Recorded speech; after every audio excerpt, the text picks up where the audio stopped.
रणजित कासले बीड पोलिसांच्या आता ताब्यात आलेले आहे। रणजित कासले हा निलंबित पोलीस अधिकारी आहे आणि कासले काल दिल्लीमधून पुण्यामध्ये दाखल झाला। पहाटे स्वारगेट पोलिसांनी त्याला ताब्यात घेतले। स्वारगेट परिसरातल्या हॉटेलमधून पोलिसांनी ताब्यात घेतले आणि त्याची काही सीसीटीव्ही दृश्य आपल्यालाही पाहायला मिळतात। आता रणजित कासले पोलिसांच्या ताब्यात आहे आणि बीड पोलिसांनी आता त्याला ताब्यात घेतले। पुण्यामध्ये ही सगळी कारवाई करण्यात आली आहे। रणजित कासले गेल्या काही दिवसांपासून चांगलाच चर्चेत आहे। वाल्मिक कराची सुपारी मला देण्यात आली होती असा दावा करून एक प्रकारे त्यांना खळबळ उडवून दिली होती। त्यामुळे आता पुढे त्याच्या चौकशीमध्ये काय येतंय हे बघणं महत्त्वाचं ठरणार आहे।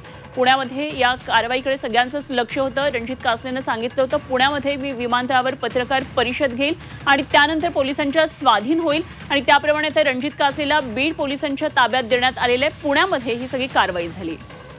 तेव्हा पुण्यामधल्या या कारवाई संदर्भात आणखी सविस्तर तपशील जाणून घेऊया। आमचे प्रतिनिधी चंद्रकांत फुंदे थेट पुण्यामधून आपल्याबरोबर जोडले गेलेत।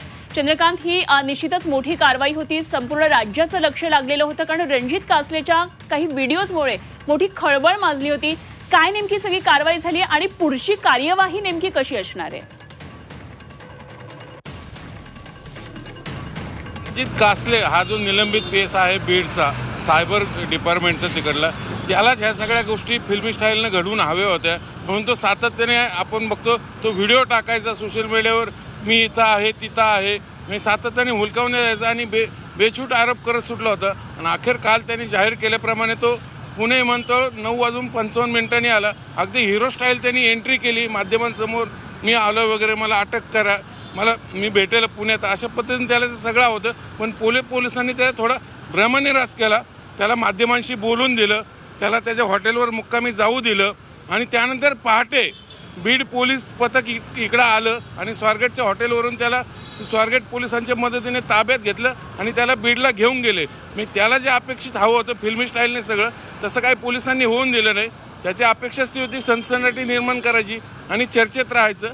काही प्रमाणात त्यांनी केलाही प्रयत्न। तो रात्री 10 वाजता विमानतळावर प्रेस घेऊन सगळे सनसनाटी आरोप करून, आरोप जुनेच होते, नव्याने तसं काही नव्हतं त्यात। आणि त्या पद्धतीने मग शेवटी पहाटे बीड पोलीस त्याला घेऊन गेलेत। आज तिथून पुढचे त्याच्यावर जो अॅट्रॉसिटीचा गुन्हा दाखल आहे तो त्या गुन्ह्यात त्याचा तपास होईल आणि मग पुढची कारवाई होईल। पण त्याने जे आरोप केलेले धनंजय मुंडेवरचे, वाल्मिक कराड सुपर दिले, ते खरे आहेत का, त्याचे सगळे डिटेल्स आता पोलीस तपासात समोर येतीलच।